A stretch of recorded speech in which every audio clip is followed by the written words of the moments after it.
చైనాలో గత కొన్ని రోజులుగా కుండపోత వర్షాలతో జలప్రళయం కొనసాగుతోంది. భారీ వర్షాలు, వరదలు బీభత్సం సృష్టిస్తున్నాయి. ఎడతెరిపి లేకుండా పడుతున్న భారీ వర్షాలతో అకస్మాత్తుగా వరదలు చైనాలోని పలు నగరాలను ముంచెత్తుతున్నాయి. అయితే ఈ వరదలతో ఓ చైనాలోని షాంగ్జీ ప్రావిన్స్లో ఉకీ కౌంటీలో ఉన్న ఓ బంగారం దుకాణంలో ఉన్న బంగారం మొత్తం కొట్టుకుపోయింది. దాదాపు 12 కోట్లు విలువైన 20 కిలోల బంగారం, వెండి ఆభరణాలు వరద పాలయ్యాయి. ఇక విషయం తెలిసిన స్థానికులు వర్షాన్ని సైతం లెక్క చేయకుండా బంగారాన్ని వెతకడానికి రోడ్లపైకి ఎగబడ్డారు.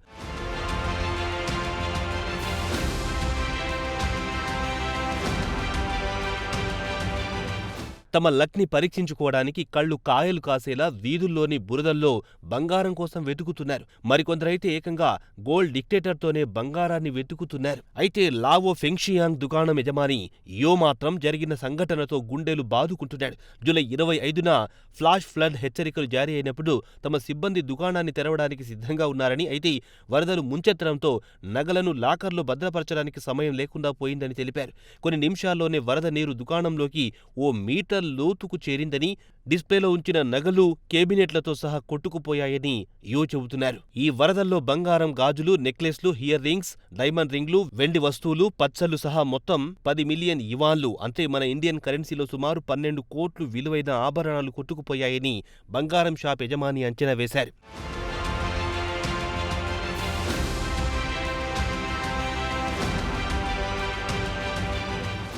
వరదల్లో షాప్లోని బంగారమంతా కొట్టుకుపోయిన తర్వాత ఫ్యామిలీతో పాటు దుకాణం, ఉద్యోగులు అంతా కలిసి 2 రోజుల పాటు బురద నీటిలో నగల కోసం తీవ్రంగా వెతికారు. ఈ క్రమంలో ఓ కిలో విలువ చేసే బంగారు ఆభరణాలు మాత్రమే దొరకాయి.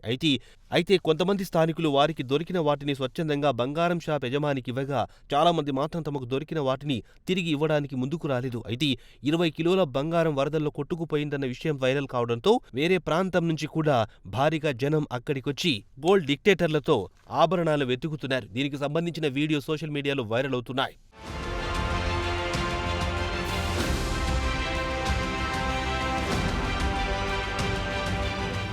ఇక ఇదిలా ఉంటే చైనాలో భారీ వర్షాలు, వరదలు బీభత్సం సృష్టిస్తున్నాయి. చైనా రాజధాని బీజింగ్లో కురుస్తున్న భారీ వర్షాలకు పలు ప్రాంతాలు జలమయమయ్యాయి. ఈ భారీ వర్షాలు, వరదల కారణంగా బీజింగ్లో ఇప్పటి వరకు 34 మంది ప్రాణాలు కోల్పోయారని సమాచారం. దాదాపు 80,000 మందిని సురక్షిత ప్రాంతాలకు తరలించడం జరిగిందని, వరదల కారణంగా మియూన్ జిల్లా తీవ్రంగా దెబ్బతింది. ఇక్కడ 28 మంది, యాంకింగ్ జిల్లాలో మరో 2 మృతి చెందారు.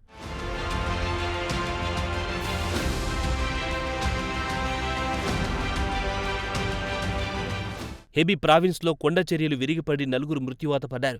జనావాసాల్లో పెద్ద ఎత్తున నీరు నిలిచిపోవడంతో ప్రజలు తీవ్ర ఇబ్బందులు ఎదుర్కొంటున్నారు.